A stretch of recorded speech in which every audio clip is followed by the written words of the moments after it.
important, crucial, that can affect the company, that new disciplinary offenses have to be created. And about the action to be taken, again, as we all know, all the courts now are not really, as far as I know, courts are not sitting. Government officers also are not working. So it's very difficult to bring a case, to file a case whatsoever. Everything has to be in moratorium first. But companies, what the companies can do are to make records, keep records of this disciplinary action, and maybe take action that is allowable under the situation. For example, giving out warnings, giving out cautionary letters, or even I think giving out a show cause letter maybe can, as long as it doesn't involve anything outside of the company, as long as it's within the company. Because once you go outside, we involve other people, other government department, and that can cause quite a problem. Okay. Maybe I just to pick up further on what Tahirah mentioned earlier, I think, and Dato mentioned earlier, the issue of the PIP and also for disciplinary procedure. I think the importance will be on the issue for these probation employees. So now you have a time period where probation is going to end in April or May, but you have never had time to actually evaluate. So what would HR practitioners have to do? So I think the fair way to actually handle this matter would be to actually to extend it. And if it's even beyond the extension period, if you already put them under extension, I think the employer and employee have to engage among themselves and also maybe to agree for further extension of the probation period. I think it will be very arguable later on if just say employers were to say that I find that your work is unsatisfactory, and employees will have to say that, you know, I was never ever given an opportunity. This raises a very good legal question later on. Has the right of non-confirmation been exercised fairly? So this is where employers I have been faced with a lot of this question. They have probation employees because, I mean, they have this situation now and they are actually contemplating not confirmation. Those who maybe have a probation period of 6 months, then yes, I mean, you have already evaluated them for about 4 months plus. Now you can make a decision on whether, you know, you want or don't want to confirm based on their performance record. But how about those that you did not have adequate time? So I think extension has to come to play. With regards to disciplinary procedure, any act of misconduct that is conducted or breach of employment record cannot go away because we are in a moratorium of working wise with regards to MCO. An act has been done, it has been done. Question is, how do we do about dealing with it? So I don't see the urgency. Some employers will want to commence a virtual DI at this moment unless it is very, very, very serious kind of act. So I think with regards of commencing DI and all that, that can be done later on. I think if foreseeable, if just say once it's lifted next week, if it's not lifted, then maybe we can be innovative. I don't think there is any restriction on the law to say DI cannot be done virtually, as what Dato has rightly pointed out. However, I think that if employers were too rush into it, that also raises an issue that is there some element of, you know, getting rid of an employee. So I think HR practitioners must be very careful in balancing out on doing what is right, what is proper, and not masking it with an ulterior motive. Prem, I like when you actually touch about probation. How about those who have received an offer letter and while waiting to their date of join and this MCO happened, and they accept, maybe the employer said, okay, you come back after 2 weeks, and they have another extension. Okay. So can you actually tell? Yes, can. For this one is this is my personal, this is my view lah.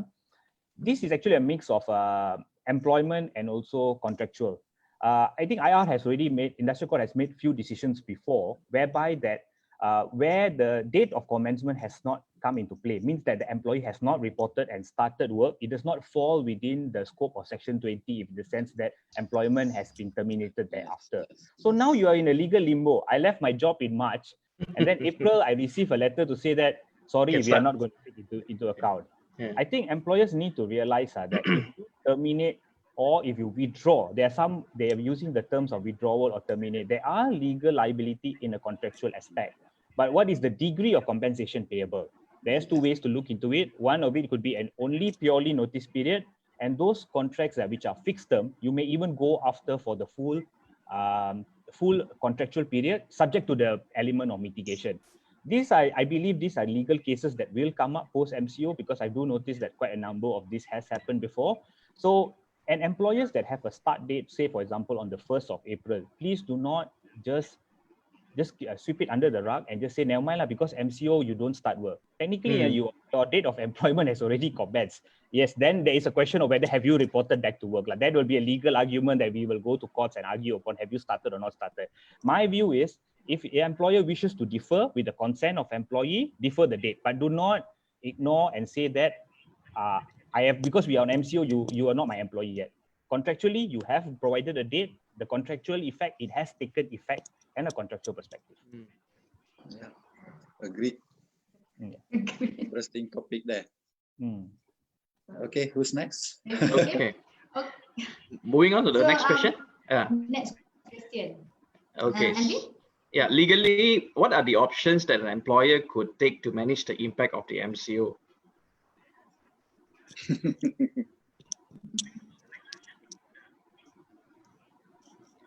So maybe you can start with Prem first, if you want. Yes. Sorry, your question again? Legally, what are the options that an employer can take to manage the impact of the MCO? Legally speaking, we have to look at this the two perspectives. Those who are covered by the Employment Act and not covered by the Employment Act. So contractual freedom dictates that those who are not covered by Employment Act, the employers can or cannot enforce, for example, pay cut and all this. But general rule of thumb is you cannot impose pay cut without the consent of employees. But there have cases before in IR whereby in the industrial court where pay cut was imposed, and if employees were to keep silent, it also can be deemed to have been consented to it, because when a pay cut is imposed, employees have to take a stand to say that they can argue on constructive dismissal. So, but this, with the current landscape of the climate because of financial difficulties and restraints that have been imposed by the companies, would an employee argue and take an option of going for constructive dismissal and also lose the potential livelihood of receiving their salary for the next few months?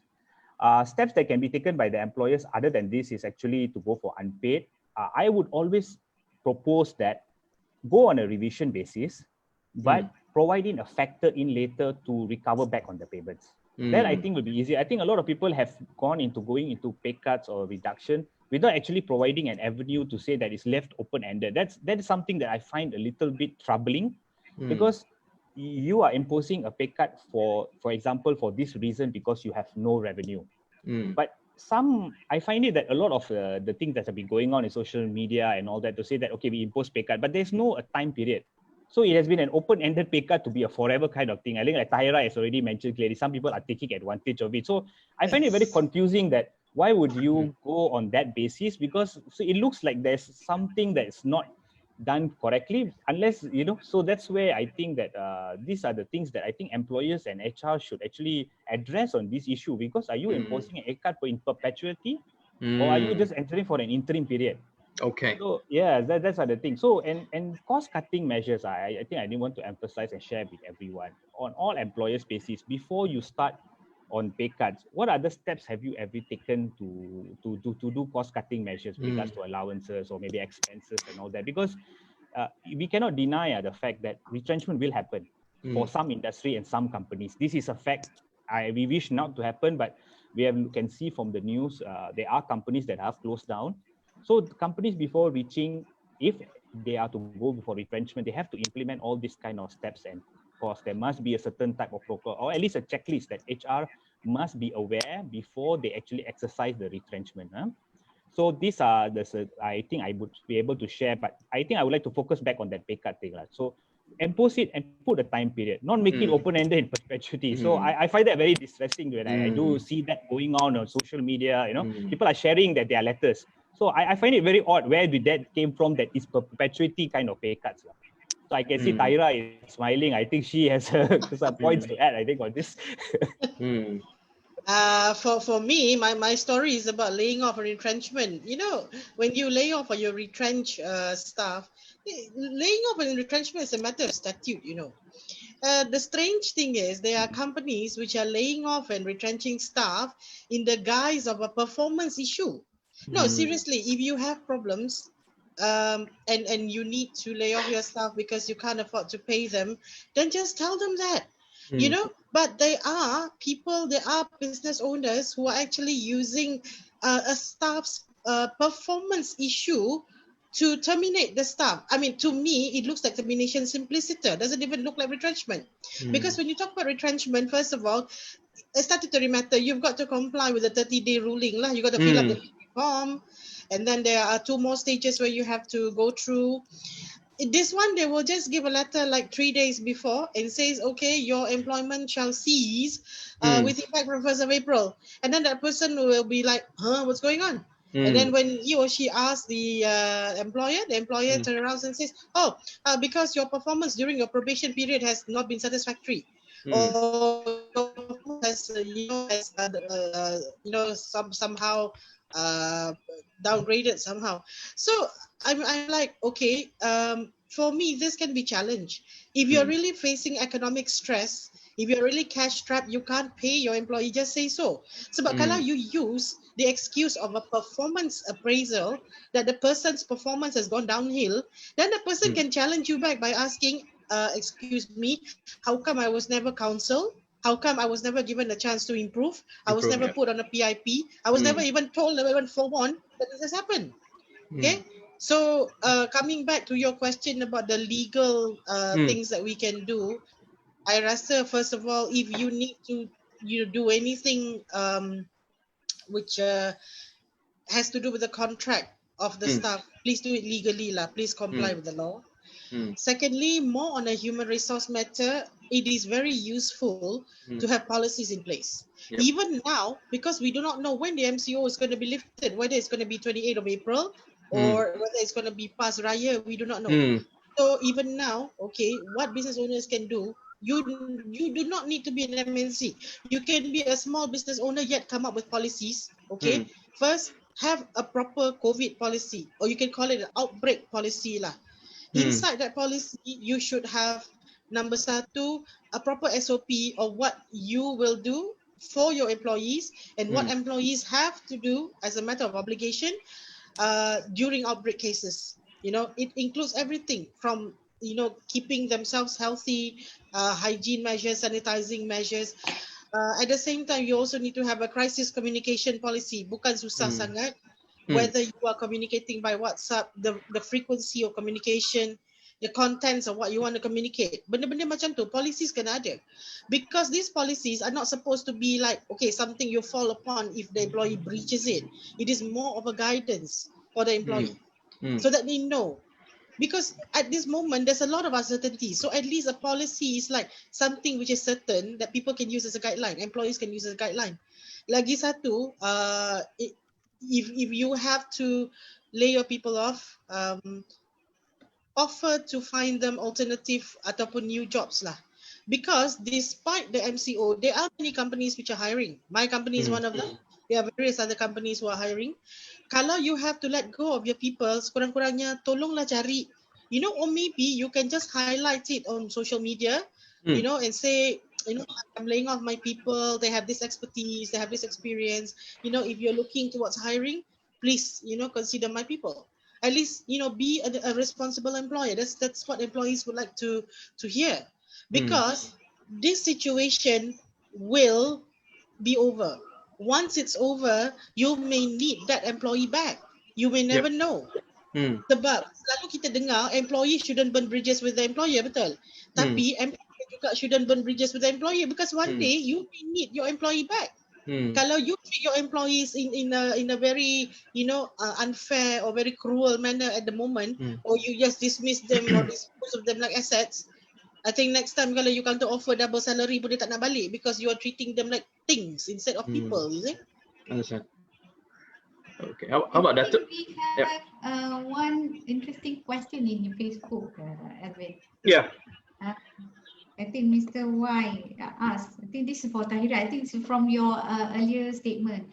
Can we ban or restrict all staff go for travel, attending any wedding dinners or joining any function or activities even at weekend after MCO for a period.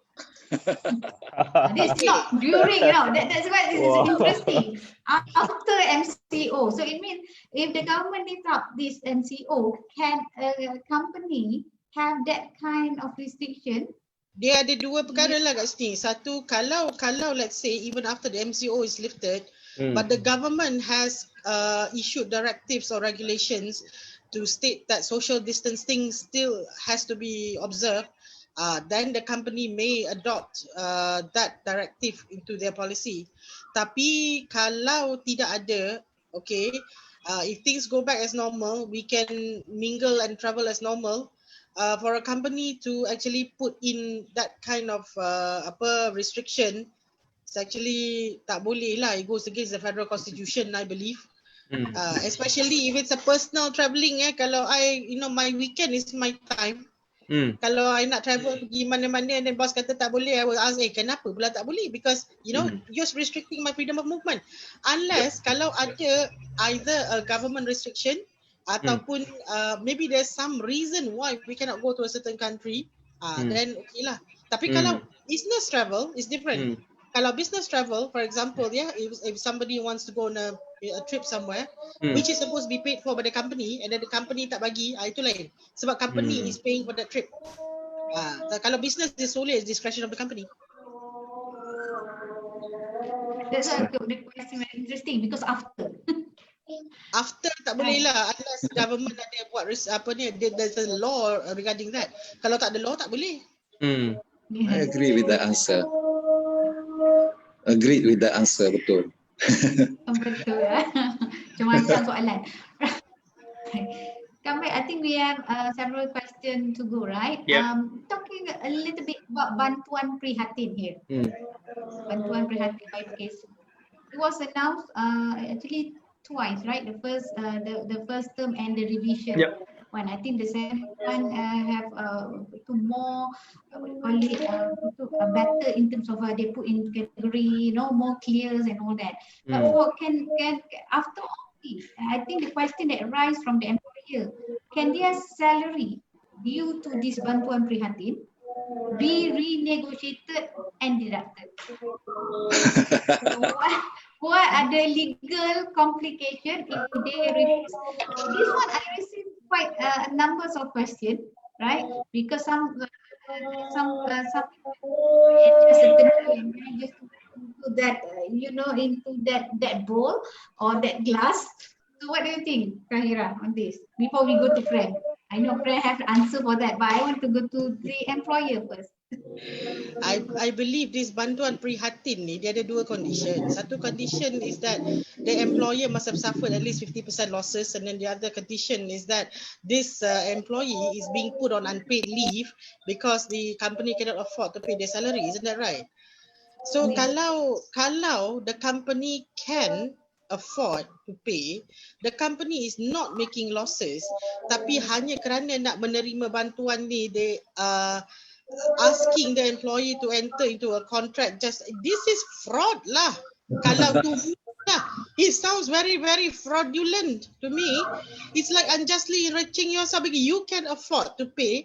Lepas tu you nak subahat dengan you yourself. You're making them accomplices to go and sign an agreement and say, okay, my salary will be deducted. So what is going? Okay, let's say if the employee agrees lah, and then they get the bantuan prihatin and all that. Okay, then what if this one black sheep of your employee comes in and say, okay, I agreed with you before so that you can get the bantuan prihatin. So lepas tu nanti, can you the arrears of my salary, are you going to return that back to me? Apa dia nak jawab? Kan? So I don't think it is right. For me lah, I tak tahu lah. Maybe Mr. Prem ke Dato Rosli can explain on the legal part lah. Tapi for me, it sounds very much like a fraudulent kind of scheme, and I don't think it's right lah. Tu menipu namanya tu, kan? So Prem, what do you think? I am totally in agreement with Tahirah that employers that I think we let's look at what are the schemes available. There is ERP, there's WSP, and there also the prihatin by the government that is distributed through ALHDN. So I think the more relevant one is actually towards WSP, where it's only 4,000. So when people are actually reducing the salary to qualify, SOCSO has put in a condition there cannot be any deduction. So there are a lot of people that actually have come up with this idea to say that I'm revising my salary now, but I'm claiming next month. So this is my current prevalent salary. I have to raise 2 points. One, SOCSO cannot be said to be so ignorant to the point that they don't realize that salary has been adjusted from up to down. I think they know every month we have to key in our payroll. Second thing is, the condition is, if I've seen the application form, it's written that syarat-syarat kelayakan tidak boleh potong gaji, and you have to make a declaration. So I agree with Tahirah, I agree, because there is a declaration to say that, you know, you are giving truthful answers and you are not supposed to do so. So the thing is, whether can employer take this money to offset? I think it's no, because this is a government initiative that is given, especially the Prihatin, where it takes into account there's the Bujang scheme and also the merit scheme. You may have a situation where maybe the wife is in a different position, the husband is in a different financial position, but because of it's a family unit, they get paid a certain sum of money because of a family unit. So I don't think that employers should be doing that, just trying to circumvent the system, because you are making a declaration. There is a system in place, and there must be certain consequences for making false declarations. Yep. And I think in perspective, everybody must understand one thing, for all employers. Today, you are dealing with an MCO environment where employees are not in engagement effectively with each other. Once MCO is lifted, everybody is back to work. Everybody is going to be engaging back with each other and say, hey, are you like that? Are you like that? Are you like that? Are you like that? And employers may, however creative they think that people do not know, once MCO is lifted, people are going to sit down and have lunch or coffee, and eventually this is going to be a topic, you know, berapa kamu kena potong, berapa aku kena potong. And I think a lot of employers need not forget when you are doing such steps, your HR and your accounts are people who actually are aware of everything, you know. So, you need to be very careful with all taking steps, and there will be legal consequences later. Okay. There's another question here. The statutory payment, Tahirah, should they deducted based on what the employer pay, or is inclusive everything that what they get from the pekeso? This question. Sorry, WSP, sorry, what? right? Yeah. The question, the statutory. The company need to pay based on what the company pay, or the total amount after they include the wage. You mean EPF contributions? Yeah, EPF statutory, yes. Then they have to go back to the Akta KWSP. They have to look at the EPF Act for the definition of remuneration. Apa yang contributable, apa yang tidak. Because I do not know whether this is excluded, because I've not seen any updates or any revisions of the KWSP Act to say that all this bantuan and all this money coming in from your account dua and all that, and your Prihatin scheme is excluded from contribution. Because if it forms part of your remuneration for gainful employment, then it has to be contributed lah. Kan? Tapi so far I have not seen any amendments to the act for this particular MCO time lah. Tak tahu kalau Mr. Prem ada nampak, ada ke? Same lah. So should be same lah kot. Iyalah, remain the same lah.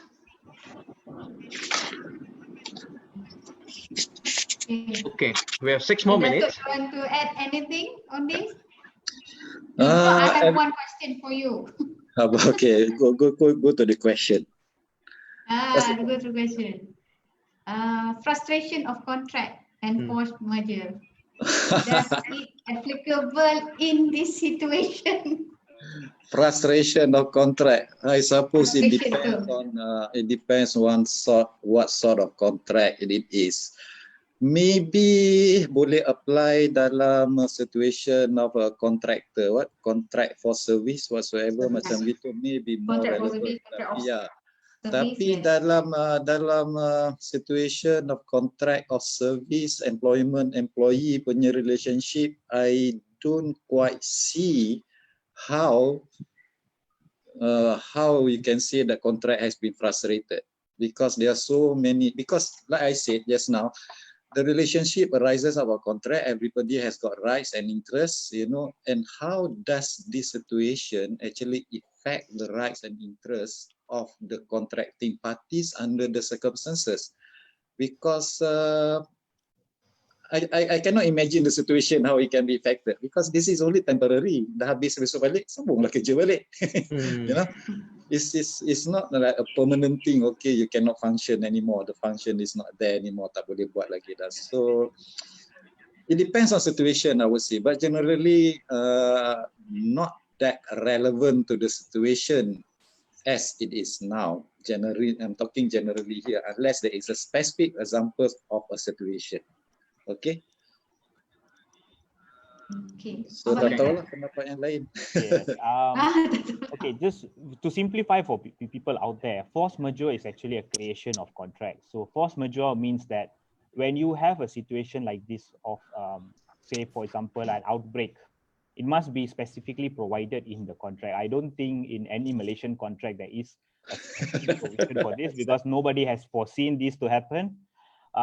So it has to be stated very clearly. If such a situation arrive within the definition, say an outbreak, a pandemic, the word is stated there.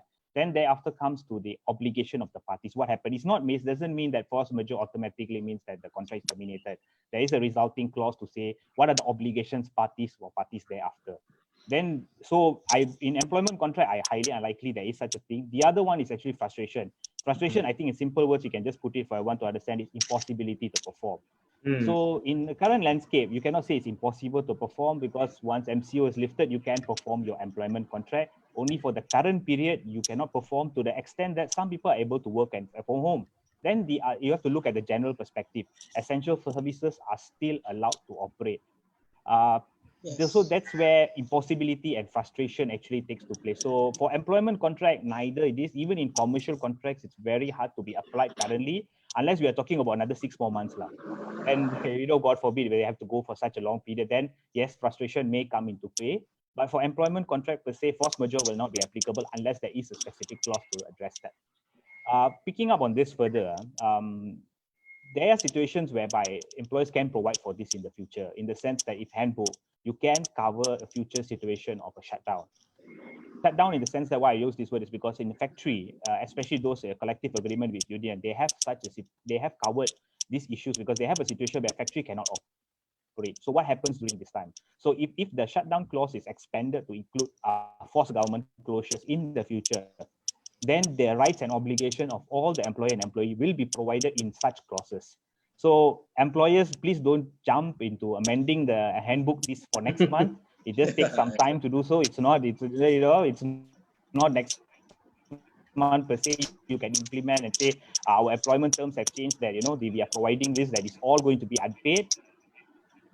That company can look into this. Okay. So another question. Anything, Tahirah, on this? No. That if ever it's an obligation. No, right. So I just want to know the difference between this unpaid leave and temporary layoff. So what's the difference between these two? Take unpaid leave, or okay. you are given. Actually, with regards to monthly rated employees, there is a case that actually has stated that layoff does not work for monthly rated employees. It's actually more for daily wages. So only in daily wages situation where it's actually very rare nowadays, because except I think only I see a lot in construction line and some kind of thing. But if you have an office employee, you will not situation of a temporary layoff.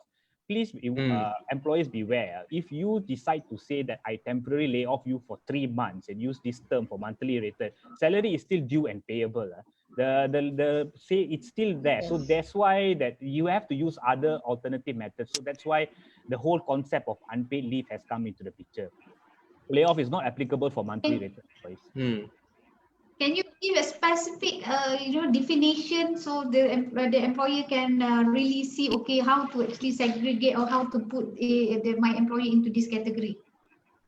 With regards to basically like this, if your employee salary say that my salary is 3,000 a month, that's monthly rated employee. Your employee's salary is 110 ringgit per day, that you are a daily wage salary.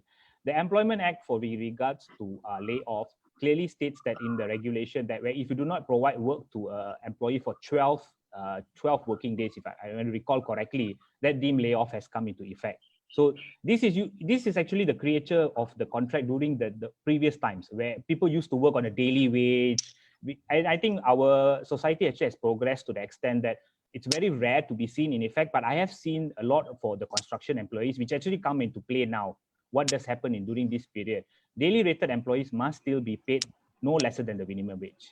So I think that's something that I think a lot of people have misunderstood to say that daily rated employees should not be paid. So layoff is not applicable for monthly employees. It is only. So if you were to say that I lay you off for 4 months, please understand you're still going to end up paying them the salary eventually if they take up a case. Very clear. Yeah. Very clear. So, Okay. I think we come to the end. Yeah, we have one question from our audience. I just read this question, then we address and then we conclude. Okay, so for same employees, right, can an employee claim ERP unpaid leave whole month April and claim WSP for the month of May, June, and July? So ERP in the month of April, and then after that, wage subsidy program for the month of May, June, and July. This employee try to maximize everything. Yeah. To understand, okay, can they do that? Okay, I think my understanding is yes. I think that there is in the FAQ, if I'm not mistaken, it's just stated there that ERP can be claimed and thereafter WSP, as long as once WSP is claimed, thereafter you cannot do the deduction or you cannot put them into ERP. You don't switch it the other way around. Correct. If I'm not mistaken, it's in the FAQ. Yes, it's either you claim ERP this month and next month you put them into WSP, because I think like for the hotel industry in March itself, some of them have started the ERP because of the one. So now after government has actually introduced WSP. So I think if I'm not mistaken, it is in the FAQ. Okay, I think the basis is quite simple. If the ERP side, so long as they fulfill the unpaid leave of minimum 30 days, they actually can claim that. But once they want to revert back to the wage subsidy, right, they actually have to, the employee has to be on full pay without any forced leave or deduction. Yeah, so I think they have to actually differentiate these two, ERP and WSP, very clearly in terms of their terms and conditions respectively. All right. Okay, guys, with that, I think we have concluded our 1.5 session. Very, very fruitful. Thank you to all our three panelists. Any Tahirah. last word from three of our panelists? Yeah. Before we say goodbye.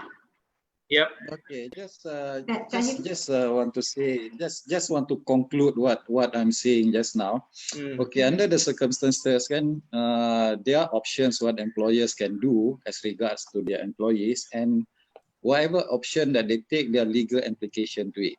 So just the options, the popular options that we have now is either retrenchment, which is the worst, pay cut, lesser, or go on unpaid leave. These are the three popular options that we have. I just want to say that with the three popular options, what are the legal implications of it? Yes, we are under the MCO right now, but the basic law of industrial relations is still there, doesn't change. The basics of the law are still there. All the requirements are there. All the conditions are there. What happened with this MCO is just another exception to the general rule.